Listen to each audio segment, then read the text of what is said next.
조국 민정수석의 반일 SNS 관련해서는 의견이 많이 엇갈리더라고요. 사이다 같은 발언이다 이런 의견도 있고 또 민정수석으로서는 부적절한 행동이다 이런 지적도 있고 일단 한국당은 상당히 강하게 비판하고 있죠. 네, 일각에서는 문재인 대통령도 문제다라는 비판이 나오고 있는데요. 정양석 원내수석 부대표, 이 조국 수석이 보여준 국론을 분열시키고 감정적으로 대응하는 방식들은 추후 법무부 장관이 됐을 때 얼마나 우리 외교에 악영향을 미칠까 우려된다라고 했는가 하면 또 이은재 의원은 조 수석의 페이스북 글은 총선과 개헌을 위한 반일, 혐일 선동에 불과하다며 자신과 정권을 비판하는 사람들을 모조리 친일파로 낙인을 찍고 있는데 이 아베 정권이 선거 승리를 위해 혐한 선동을 하는 것과 뭐가 다른가라고 반문하기도 했습니다. 네, 김무성 의원이 오늘 한 토론회에 참석해서요. 민정수석 해임을 요구했다고요.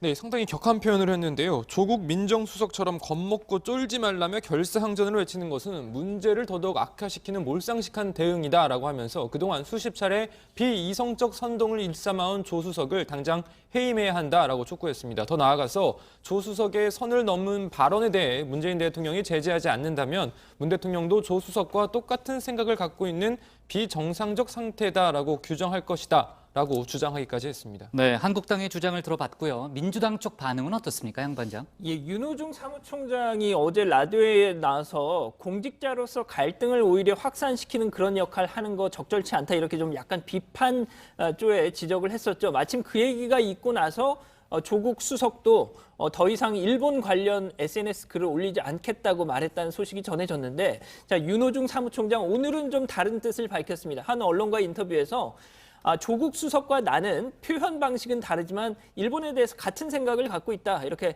거들고 나선 거죠. 민주당 황희 의원도 SNS에 야당의 극렬한 반대와 일부 여당 내 우려와는 달리 조국 수석에 대해서 그 SNS 내용에 대해서 국민적 지지는 매우 높다. 이렇게 감싸기도 했습니다.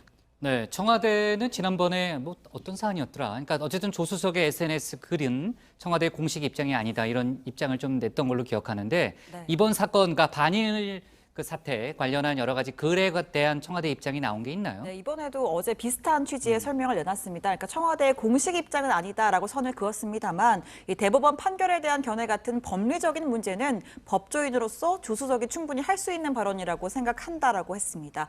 자, 그런데 조 수석이 대통령과의 공감 없이 이런 이야기를 하지는 않았을 거라는 게 이 여권 인사들의 대체적인 분석이고요.